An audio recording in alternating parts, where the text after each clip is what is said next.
Preston Jackson, we're talking on the occasion of your being inducted into the Lincoln Academy of Illinois. It's a pleasure to get to talk to you. Thank you.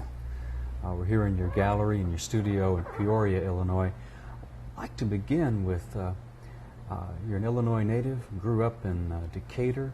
Mm-hmm. How did you first get interested in art? Well, it's quite some time ago. I'm from a family of 10 people. I have a twin sister, 3 sets of twins in our family. I became interested in art precisely at the age of 7. How I know is because of the drawings that my mother has presented me with, showing the dates, and of course I can recall some of the things I was fascinated with. But there are still drawings that exist. When I tried to imitate things from comic books, newspapers, even audio things that I would hear on the radio, I would try to draw them. Who encouraged you? I think it was mainly my mom, by providing a safe and loving environment, which was very supported, by my father. In those days, of course, the father worked, and the mother brought up the family, which was probably twice the amount of work, to do, but a well-balanced program that they had. So she would always provide drawing instruments, musical instruments, things like that to sort of keep us occupied. What attracted you to art? What was it that you could do on paper and in later years, of course, in metal that you needed to, that allowed you to express yourself? I think it was the Sunday paper, the Sunday newspaper, Al Cap, Little Abner. I've never given him or that particular phase of my life that much credit before, but now, as I can recall, I was very much attracted to the cartoon drawings, the technical points, the over-exaggerated shapes, the human anatomy, and of course the humor. I think I could say that a lot of it began there, and also people in the neighborhood that had some talents, such as Billy Roll, but he's a guy who passed away quite some time ago, and James Eccles. They showed me how to draw simple things, these sort of how-to situations. Yeah. What about your education as an artist? Where were you trained? My real training started with Mrs. Justine Bleeks, Stephen Decatur High School, and she was the one that encouraged me to pursue, to become an artist, to pursue my dreams. After a few other teachers tried to persuade me not to go on to college because that wasn't a thing that black men didn't do, so I was told not to even think of it. But Justine Bleeks was a person that says, yes, you can, and go for it. Tell me about that, though. You say that black men were not encouraged to go into art. What was that like to hear something like that? Well, in many cases, it was very casual. It never shocked us because some of us believed it, I just didn't believe it, But that was, in Decatur, Illinois, Stephen Decatur High School, even the entire school system had these attitudes, and which occurred later in my development, going on into higher education at Millikan University. It was just kind of an unspoken rule that we were to somehow adjust to, and I refused to adjust to something like that. And luckily we had people like Mrs. Justine Bleeks, who took me out of sports, running and putting on stinky clothes and playing football, and to use my mind and not to bump heads and become all broken. So I went her direction. I'm glad I did. You went to Southern Illinois University at Carbondale? Right. Carbondale. Tell me about the moving into higher education with a wonderful array of artists at Carbondale. Well, those were special times, as anyone my age would know. We always speak very fondly because so much was happening then. Both good and bad, But the main thing that was going on was a sense of awareness. And all students read books. All students protested, took part in certain things that they were dissatisfied with, voiced their opinions. There was a very relaxed kind of atmosphere. We felt that we were all somebody. Our heroes were really looked at very closely, and the people that were not so heroic, they were also looked at very closely. It was the right atmosphere to become an artist. I spent my sophomore years there, from sophomore up to graduate school, which was later, at the U of I in Champaign.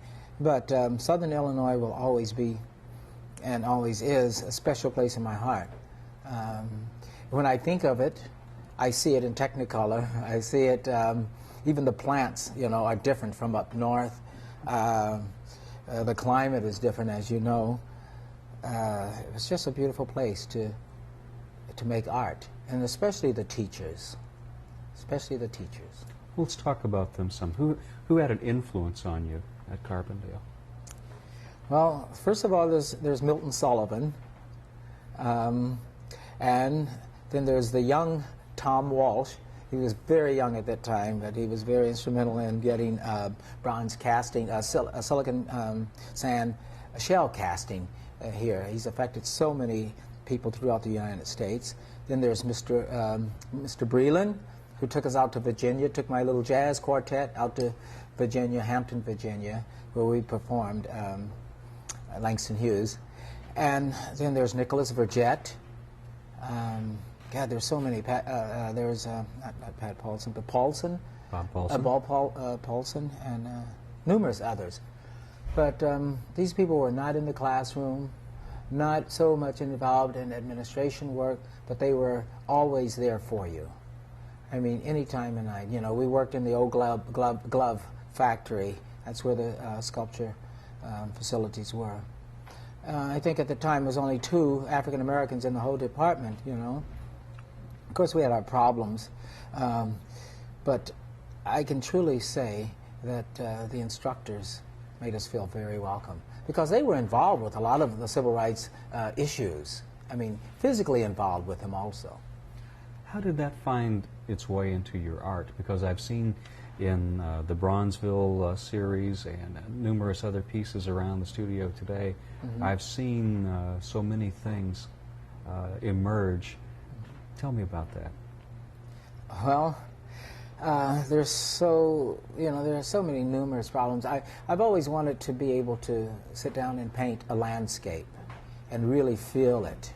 I've always wanted to paint cityscapes, subjects that were a little more optimistic, a little bit more pleasing and beautiful, but I've never been able to do that, and unfortunately, because of my sensitivity, I guess, I'm so plugged in to things that are going on, and especially during that time, it sort of set the stage. I mean, if things were better, then my art would reflect that, but unfortunately, it's not. We're still having bad problems. Well, I've seen, for example, and there was a little piece that I was looking at a little earlier, the one on child abuse.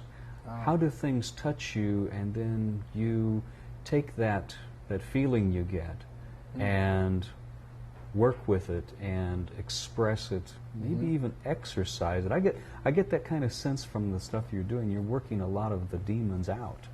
Yeah. Yeah, I think I see many things I can handle myself, but that's that old macho that's that macho stuff that says I can handle it on my own, and but when you're married to a very beautiful woman such as I am, and you see her for the first time being exposed to racism, it really grabs you. Or my girls, Natalie and Alice, to witness them react to a racist act for the first time in their, in their lives, whereas they did everything right. I mean, one daughter was valedictorian at her high school, and the other is a writer that can write. I mean, Gwendolyn Brooks had read some of her stuff. It just blew her away. But you see them for the first time reacting to racism. And so then it affects me, because before I can handle it. But the people you love, when they're affected by it, you know. So that anger, or that, it stays with me. And if I do something, play something on my guitar, it comes out, I'm expressing my emotional concerns, you know. Somewhat flavored or disguised by the beauty of it. It's like in art, you know, it's like a shell until you're sort of taken inside of it, and then you see the real meaning of it, you know. I've looked at many pieces of yours today, and I've seen the faces emerging from chaos, and the various, the very organic textures and forms coming out of it. How do you visualize these things when you sit down to begin to work? Well, I'm always working with this idea of dualities, the yin-yang of life, the good, bad, you know, this balance between so many things. Never to get out of balance, because if I would, it's like Bill Cosby said, well, you know, he wants art around him that reminds him of good things. You know, I can agree with him. The same thing. You know, I don't want to always be singing the blues, you know. Sometimes I want to play music that is uplifting. So I'm constantly, in my work, balancing this, you know.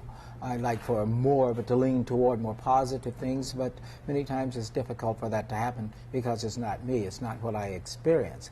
And, you know, all people are racist. Racism isn't a one-sided situation. We all have this in us, you know.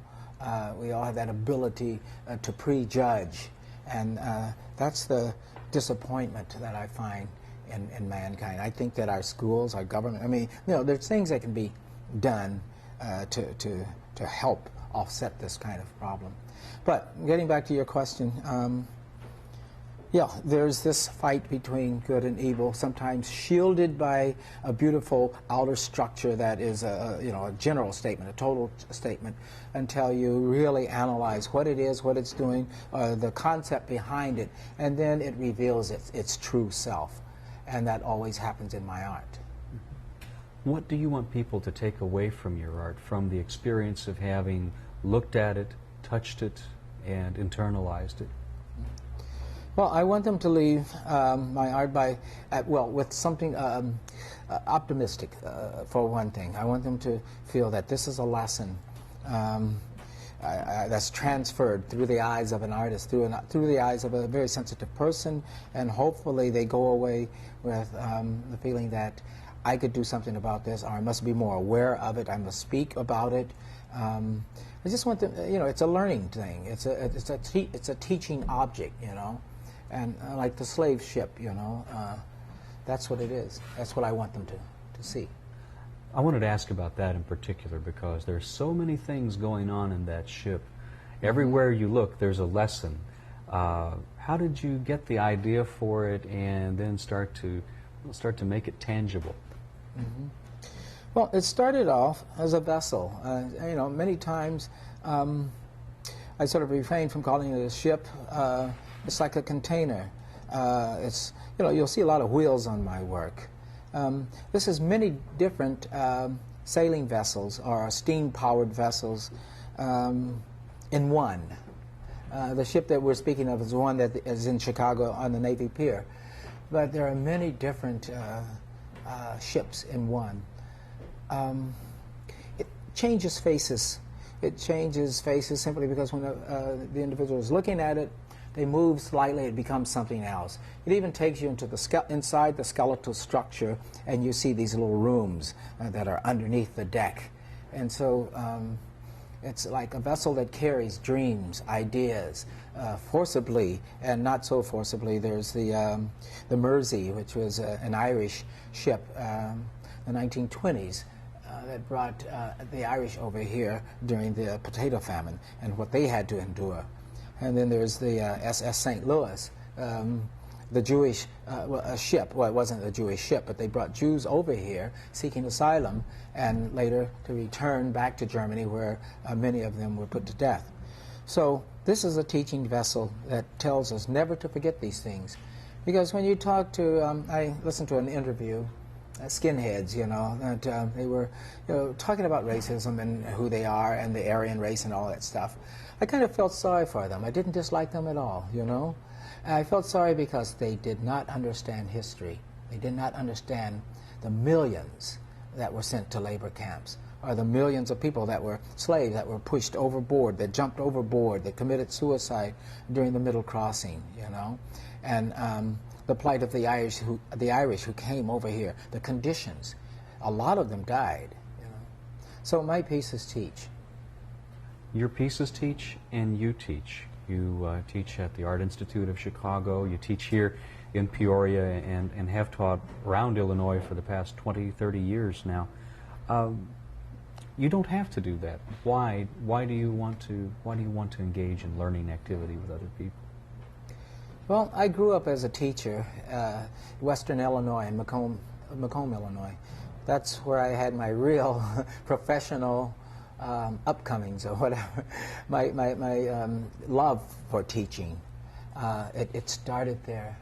And I think that, you know, I just feel that, you know, we'll always need teachers. I think that happened, you know, to me. I was very fortunate to have people like Marvin Clavin from Millikan in Decatur, Illinois, Millikan University. I was very fortunate to have him in my life, and I began to really understand the value of teaching.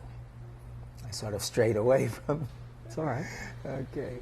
What does teaching others do for you? Well, I guess I'm infatuated by the fact that you can see, feel, hear, sense, watch them grow. You can see them. I mean, you know, you can talk to a child, and then you come back later, and you know they've grasped that concept, and they sort of spit it out, or in words, or either in some type of performance. And that's a delight, you know. I enjoy seeing that happen. It's those things that you can't touch, you know, but you know that you've constructed something in the mind of another person. What does art do for people? It's one of the things by which we are human, that makes us human, the fact that we do create. Well, art tells us how human we are. It tells us what being human is like. The fact that we all experience the same emotions, the same similar responses to everything. We're from someplace, homes, families, our opinions are fabricated or formed in those kinds of structures. So I think that making art myself seems to get a little bit closer to that source. You know, it helps to explain life, who we are, where we've come from, the mistakes we've made, and how we can make life better. There are so many good things about today, you know, so many interesting things about today that although, you know, like I said, there's this balance, you know, the yin and the yang. There's so many bad things about today. This is why I believe that we're having problems with weather, for one. I mean, our earth is being covered. Our trees are being burned down. So many things that we're doing wrong, you know, bulldozed over, you know. And but anyway, like I said, with the invention of computers, the immediacy of information, there's a lot of good things. But there has to be that balance, you know. And I mean, because many times we think that we can predict things, such as the weather, and all of a sudden here comes a storm, it takes out all of the computers, you know what I mean? So there's still that basic nature, that natural, God-made thing that we have to pay attention to. Otherwise, all of the good stuff won't make it, you know, it won't last. One of the quotes that's attributed to you, you talk about being a vigilant observer, about the many wonderful similarities in all of mankind. What are the patterns and the themes that you see that you like to express? Well, like I mentioned before, the whole idea of balance. Being a student and teacher of Tai Chi Chuan, I enjoy performing the pattern simply because I can physically and mentally enjoy that formula, you know, And all, constantly revisiting that whole theme, the principles that I employ in my art, that I use in my art. I'm sort of in and out of it, in and out of it, never really out of it, but being conscious of it as I build and make things, And seeking balance? Right, seeking a form of balance. And if it's out of balance, that's a lesson itself. Understanding the whole idea of so-called losing, why is it winning, approaching things from a different perspective. And knowing that there are no losses, really, In some way, everything is connected, A void is waiting for something to fill it, so it's really not a void, maybe, I'd like to ask about how your art has changed over the years. There's a quote by an artist that I like a lot, Gustav Klimt, from the German secessionist movement, where he's talking about to each age its art. What does your art say about this age? About this age? Well, I'm still trying to keep that human element, that hand-touched, hand-formed element in my art. The organic sort of versus the machined geometric shapes, And this is why you'll see a lot of organic shapes surrounded by these geometric shapes. It's life. This is what we are. Whether you live in New York or Bement or Macomb, it's still that same thing. We rely upon man-made, machine-like things. So that's what my art is sort of involved with. I want to keep that human element in my art.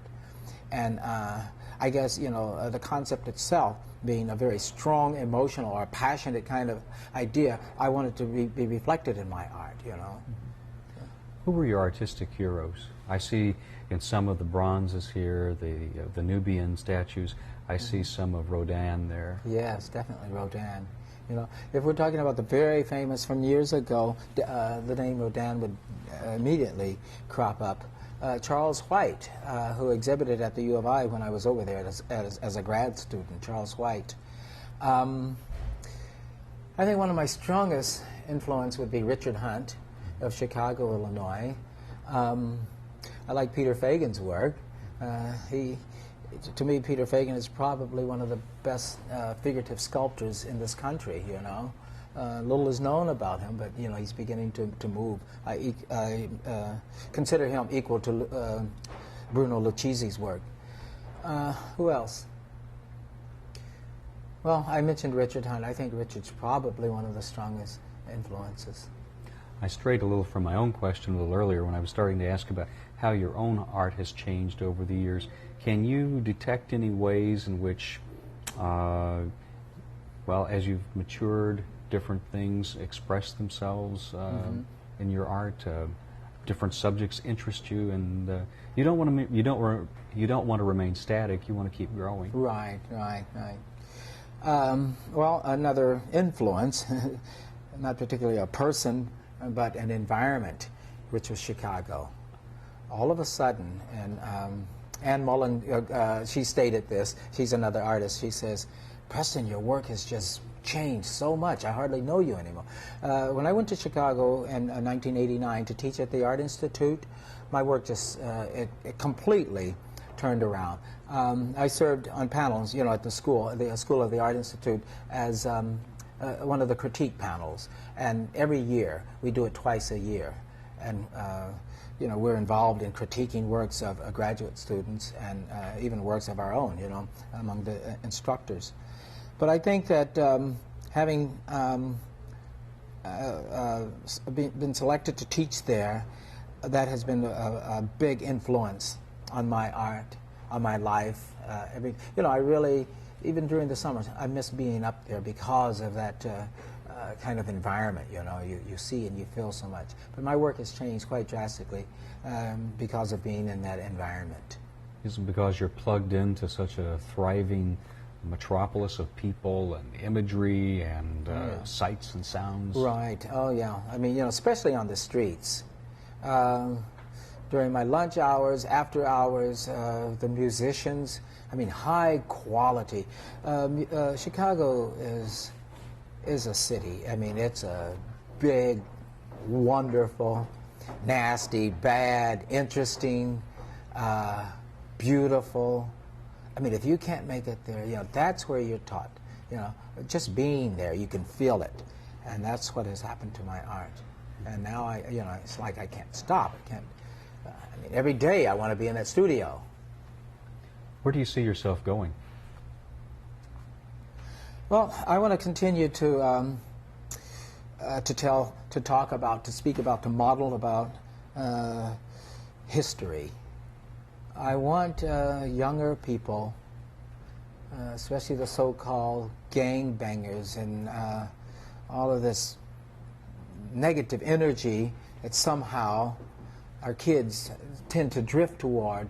I want them to turn around and look at how a people so devastated by racism and slavery have made such a comeback, And I'll devote the rest of my life teaching that in my art. I was really moved by the one picture here of the drive-by shooting. Can you tell me about that? Oh, okay, yes, that's a painting of a drive-by shooting. It was an incident that happened. It was the first time I had picked up a brush in a long time. I taught painting at Millikan University, and after that I never painted for a long time. I directly went into sculpture. But anyway, and I didn't mind the lack of technical skills being seen in this, because I wanted to be kind of pure, as though I was back at the age of 12 drawing things without having to worry about correct color mixing and stuff. It leaves it open to, as a pure response. And this was my impression. A young man was killed by a drive-by shooting. Senseless murders, silly, senseless, crazy stuff. He was on his way to college.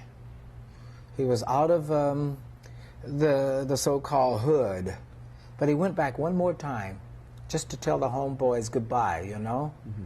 Well, they were playing cards and drinking beer in a sack.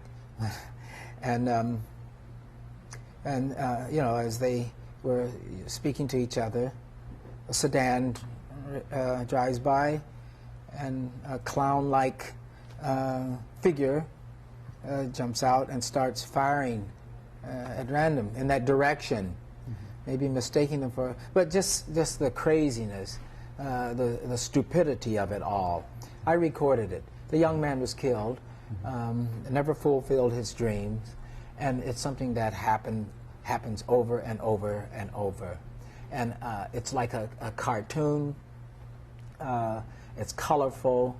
Like on the license plates, you see idiots, tinted windows, the bright clothing, sports clothing, that we don't own or manufacture. All of the kind of stuff, the shoes, the tennis shoes with teeth, and all of that type of paraphernalia, that somehow the money doesn't go back in educating the children. But it was my way of and I put it in a cartoon form because kids, they'll drift toward this and they'll look at it, Let's stop for one of the things that struck me about the picture was the fact that the guy who's doing the shooting, his skull is empty. Why's that? Right. I noticed that too. No, I don't notice, but that's one of those things that, a little bit of the symbolism that I included, it's like a brainless act, and not only does his hat fly off, but the top of his head sort of flies off as he fires this gun. And very overweight, because he probably sits at home and just watches television or movies, and so I'm trying to show that, inactivity of the body, of the mind, produces something that takes this shape where it becomes a predator-like thing that just fires guns at people, and guns meaning, things that are just dumped into the community. I have another, can you see the drawing back there? Yes. Yes, that's called the arena. And this one person, Dr. X, or with a question mark, where the guns are just dumped into the arena, and they're all made here in the United States, in Italy, and places like that. Now they're making guns where they leave no fingerprints. I mean, the art of killing dumped into, it's just crazy what's going on. It's just so it doesn't make sense at all. Is that part of a reflection of the popular culture that we have? Everything, life is so cheap, and people get shot, but you never see the funeral. Yeah, right, exactly. But it's also a part of not just with children, but the fact that we don't care. No one's teaching our children. No one's raising our children. No one is showing them. No one is guiding them. So, someone at the top, someone that's in the position to do something about this, they're not doing it. How are you trying to change that with art? Well, by speaking about it, by putting it out there, by exhibiting, by causing questions like the ones that you're asking, this isn't a beautiful landscape, at all. This is another type of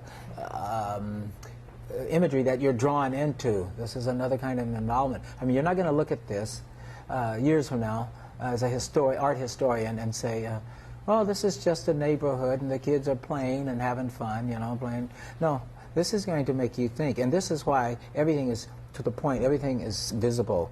It's not very modern, or it's not abstract, it's right in your face imagery, It's the artist, a social critic. Right, An observer. Yeah, or a commentator. In one other thing I want to ask about has to do with, let the person walk a little bit further. The arts have come under criticism in recent years from the politicians. How do you feel about the attacks on the National Endowment for the Arts, and how public funding is being used, or in some cases people feel it's being misused and abused? Mm-hmm. Well, it just goes to show what I've always known, what we all realize, is the fact that the insensitivity that takes place in areas where people have the ability to change things. I mean, the problems that we have with governmental bodies such as the IRS and the tobacco unions and factories. The fact that they can put this poison out here and they know about it. I mean, there should be a governing body that would use common sense and say that this is bad for you, or this is wrong, It seemed like a wrong should be dealt with immediately, the same way we declare war in little countries. We should be able to deal or declare war on these real problems. My art, in a way, this is the only voice. This is the only voice that I have, be it very, I don't know, I don't think it's heard that much, but at least I'm serving my personal purpose. I'm doing my best to put it out there. Yeah. Do you think there will come a time when your art will be more serene, going back to that landscape you were talking about when we first began chatting? Well, there was a time that I thought that racism would end in my lifetime, but it hasn't gotten any better. There's homophobia that has swept our country.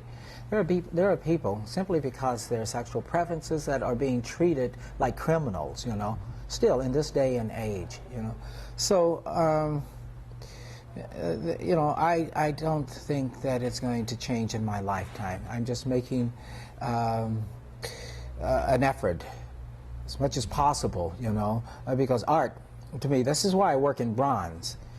It lasts forever, So someday, hopefully, people will stumble over these little things and say that this artist was trying to say this. I was going to ask you about that. What is your favorite medium? Well, I enjoy drawing, and that's drawing is a form of some type of therapy for me. It relaxes me. I enjoy drawing. I think that's the media that I can quickly put down my ideas, without having to think. Therefore, you can just, grab something out of your mind while it's still very fresh and still very charged, with emotions, and put it down quickly. My favorite media, I have to admit, is bronze. For the fact that I take something through various stages, which reminds me of life, death, rebirth, So it's bronze casting, foundry work. how does it represent all of those? Well, you usually begin with something from the earth, which is clay, and you model it with your hands. You know, how basic can you get? I mean, as long as man stood on this earth, that was something that he could do, you know, from then on until today. Well, you take this through another stage. You take a mold from it. Then you reproduce it in wax. There it lives again. Okay, because the mold is the void, which is the negative. It's gone. It has died. Yeah, I told him you were doing an interview, so he left Oh. because he had to do something Uh, later this afternoon. Good. Okay, Jack, anytime. Okay. Let's see, I think what I said was something like, what does that represent, going through all the various stages with making bronze? Mm-hmm. Yes. I feel that, again, you know, I'm attracted to the magic of, well, the idea of something taken from the earth, kind